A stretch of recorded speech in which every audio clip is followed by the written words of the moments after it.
नमस्कार, मी प्रथमेश आणि स्वागत आहे आपल्या यूट्यूब चॅनलमध्ये। तर लाडक्या बहिणींसाठी आज मी खूप मोठी अपडेट घेऊन आलेलो आहे।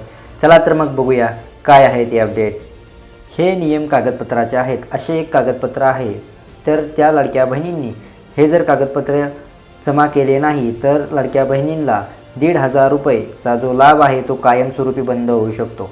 ज्या बहिणींचे मागचे पैसे राहिले होते त्याही बहिणींचे अशामुळे एकही रुपया दिला जाणार नाही। कालपर्यंत सगळे बरोबर होते, पण आजच्या बैठकीमध्ये मुख्यमंत्र्यांनी एक मोठा निर्णय घेण्यात आलेला आहे आणि त्याचबरोबर लाडक्या बहिणींना एक मोठा आदेश देण्यात आलेला आहे। सगळ्याच बहिणींना पैसे मिळत होते, पण आता 86 लाख महिलांना अपात्र करण्यात आलेला आहे, अशा सूत्रानुसार आदेश आलेला आहे। जर तुम्हाला ह्यामध्ये पात्र व्हायचे असेल तर कोणते कागदपत्रे अंगणवाडी सेविकेकडे जमा करायचे आहे तर मी तुम्हाला सांगतो। जर तुमच्या घरात टीव्ही, मोटारसायकल, फ्रीज हे देखील असेल तर तुम्हाला ह्यामध्ये खूप प्रॉब्लेम होणार आहे। लक्षात घ्या की ही योजना 5 वर्ष चालणार आहे।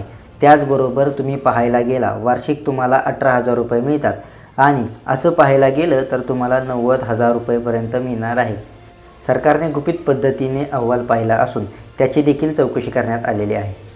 त्याचमुळे सरकारने एक विशिष्ट कागदपत्राची पडताळणी करण्याची एक मागणी केलेली आहे। या महिलांच्या नावामध्ये चुका किंवा बर्थ डेट मिसमॅच असेल अशा महिलांना प्रॉब्लेम होऊ शकतो।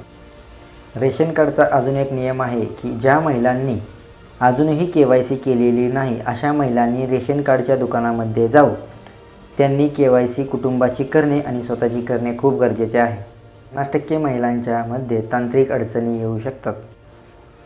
ज्या महिलांचा पॅन कार्डला आधार कार्ड लिंक आहे अशा महिलांचं बँकेमध्ये सर्व व्यवहार दिसतात, तर अशा महिलांना वार्षिक उत्पन्न किती होतं आहे यावरून यामध्ये लाडक्या बहिणींना योजनेचा लाभ मिळणार आहे।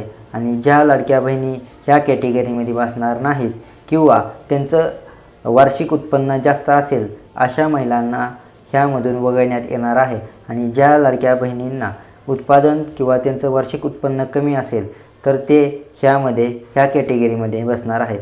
तर अशा अनेक व्हिडिओ पाहण्यासाठी किंवा योजनेच्या अंतर्गत सर्व अपडेट पाहण्यासाठी आपल्या चॅनलला लाईक, शेअर आणि सबस्क्राईब करायला विसरू नका।